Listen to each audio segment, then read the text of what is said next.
میرے درجات بلند کیوں ہو رہے؟ تو مالک فرماتا ہے تیرا ایک نیک بیٹا. کون سا بیٹا جی؟ کون سا بیٹا؟ جس بیٹوں کو بیالوجی کی ٹیوشن کے لیے تو 500 ریال کے اوپر ٹیوٹر فراہم کیا گیا، جس بچے کو انگلش کی ٹیوشن کے لیے 500 ریال پہ ٹیوٹر فراہم کیا گیا، لیکن قرآن اس کو نہیں پڑھایا گیا. اس کی تربیت کے لیے ڈش انٹینا گھر میں لگا کر دیا گیا. مولوی صاحب کی کریے نال والوں دے گھر جاندا سی، کسی اور کے گھر جاتا تھا یہ فلمیں دیکھنے. ہم نے کہا یہ بدماشی اس کو گھر میں ہی لا کر دے دو. آج یہ فلمیں دیکھنے کسی اور کے گھر جاتا ہے، کل کو یہ بدکاری کرنے کے لیے اگر کہیں اور جائے گا تو وہ بھی پرووائڈ کر دو گے. پتر اوتھے نہ جا، ایتھے ہی منہ کالا کر لا جڑا کرنا ہے، وہ بھی یہی کرو گے. وہ بیٹا جس کو ڈش انٹینے، جس کو کیبل، جس کو فلمیں، جس کو گانے، جس کو نئے والیم، وہ سارے دیے ہوئے. مولوی صاحب نماز کے لیے گئے ہوئے ہیں، اللہ اکبر، پہلی صف میں کھڑے امام کے پیچھے بڑے خشوع و خضوع سے نماز پڑھ رہے ہیں، اور بیٹا گھر کے اندر میگزین پڑھ رہا ہے، سویا پڑا ہے، گانے سن رہا ہے، فلمیں سن رہا ہے، اور یہ واپس آ رہے ہیں تسبیح پھیرتے ہوئے، استغفر اللہ استغفر اللہ استغفر اللہ. جی آپ کا بیٹا نماز میں نہیں تھا. اولاد جوان ہو گئی، ہن قابو نہیں آندی.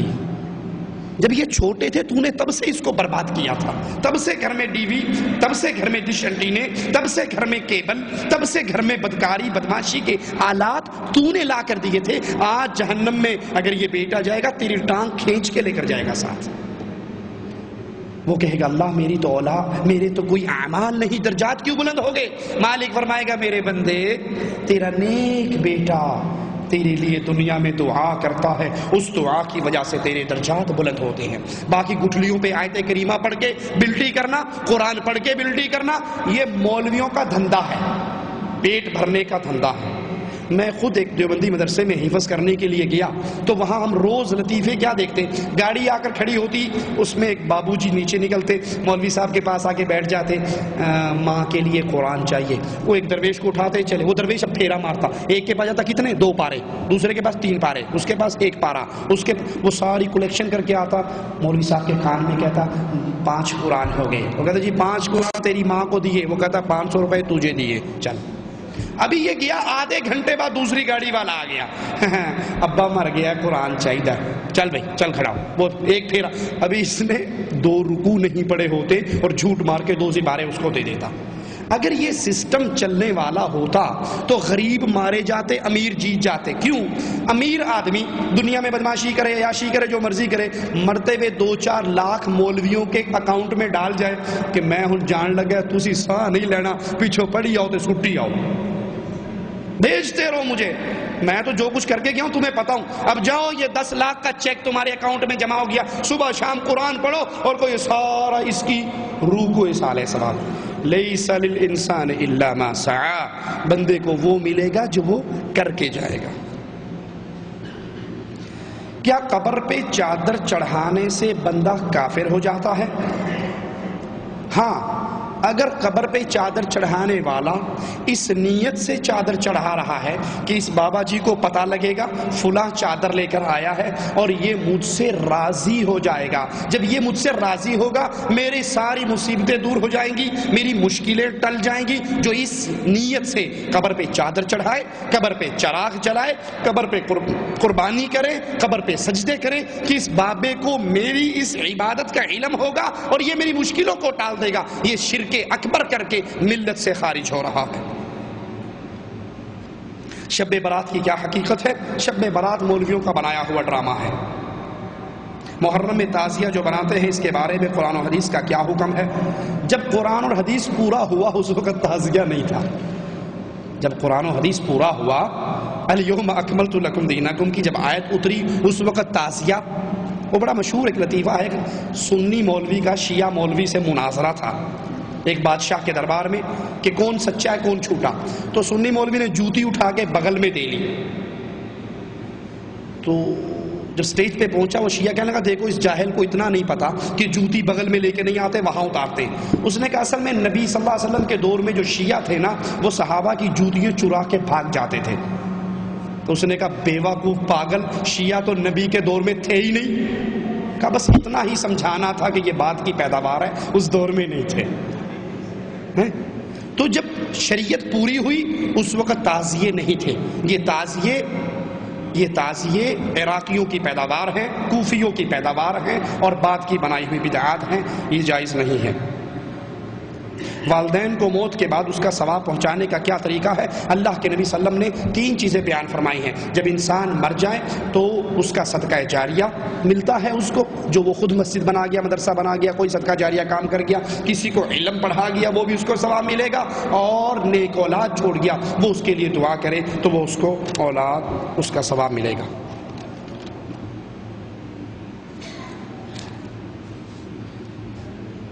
نماز کی نیت یعنی ہاتھ سینے پر باندھیں یا ناف کے نیچے؟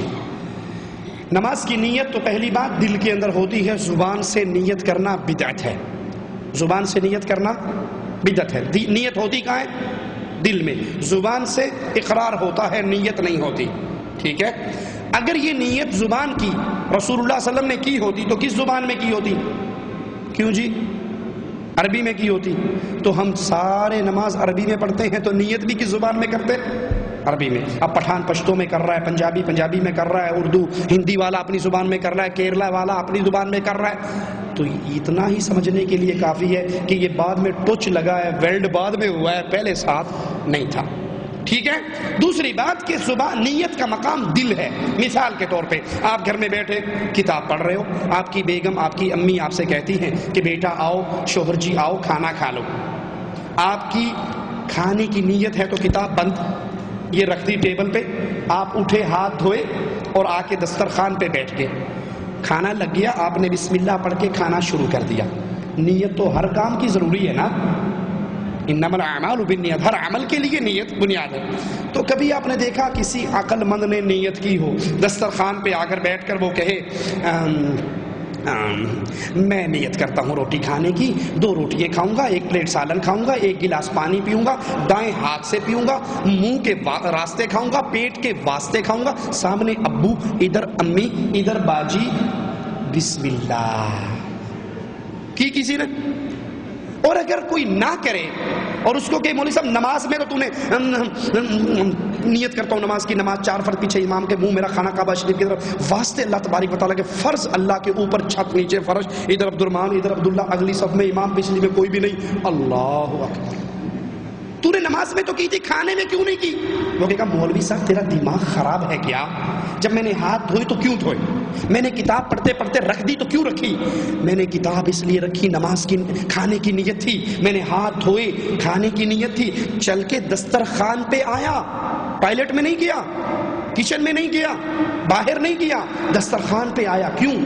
کھانے کی نیت تھی، اسی کا نام تو نیت ہے۔ ہم کہتے ہیں بھائی مسئلہ ختم ہو گیا، تو نے آذان سن کے اپنا کمرہ لاک کیا، نماز کی نیت تھی، مسواک کیا، نماز کی نیت تھی۔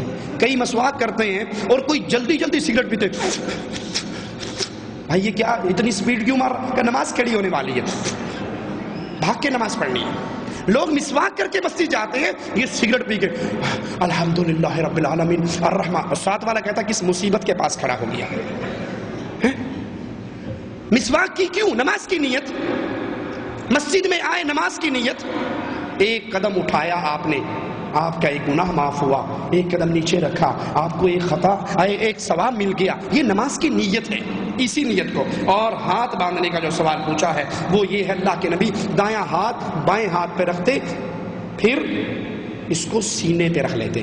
صحیح بخاری کی جو روایت ہے کہ آپ کا ہاتھ آپ کی اس کوہنی پہ آتا، درائے پہ آتا، اس باغ پر آتا، ٹھیک ہے؟ اب دیکھیے جی یہ میری باں ہے، یہاں میں نے رکھا، اور یہ میری ناف ہے، یہ ناف ہے، تھوڑی سی اور پیچھے ہو جاؤں، اب یہ میری ناف ہے اور یہ میرا ہاتھ ہے، اس ہاتھ کو یہاں رکھ کے ناف کے نیچے رکھ کر قیام کر کے دکھاؤ۔ اگر میں یہاں رکھوں گا تو میرا قیام نہیں ہوگا، میں کوڈا ہوں گا، سیدھا نہیں ہو سکتا، ٹھیک ہے؟ یہ رکھو گے ایٹومیٹکلی اپنے سینے پر آ جائے گا۔ یہ کہاں آ جائے گا؟ اپنے سینے۔ آپ نے دیکھا کبھی چھوٹا بچہ غلطی ہو جائے استاد سے معافی کیسے مانگتا ہے؟ دیکھا آپ نے؟ وہ ہاتھ سینے، استاد جی غلطی ہو گئی، مینوں معاف کر دو۔ کبھی آپ نے دیکھا کسی بچے نے استاد کو پکڑا ہو، غلطی ہونے پہ معافی مانگی ہو، کیسے کہنا استاد جی مینوں معاف کر دو؟ معافی مانگی کبھی کسی نے ایسے؟ وہ تھپڑ مارے گا اس کے منہ پہ، اگر یہاں رکھ کے معافی مانگے گا۔ یہاں کہتے ہیں استاد جی معاف کر دو۔ جب انسان نماز کے لیے آتا ہے دایاں ہاتھ اپنے بائیں ہاتھ پہ رکھتا ہے، ثم علی صدرہ، پھر اپنے سینے پہ رکھتا ہے۔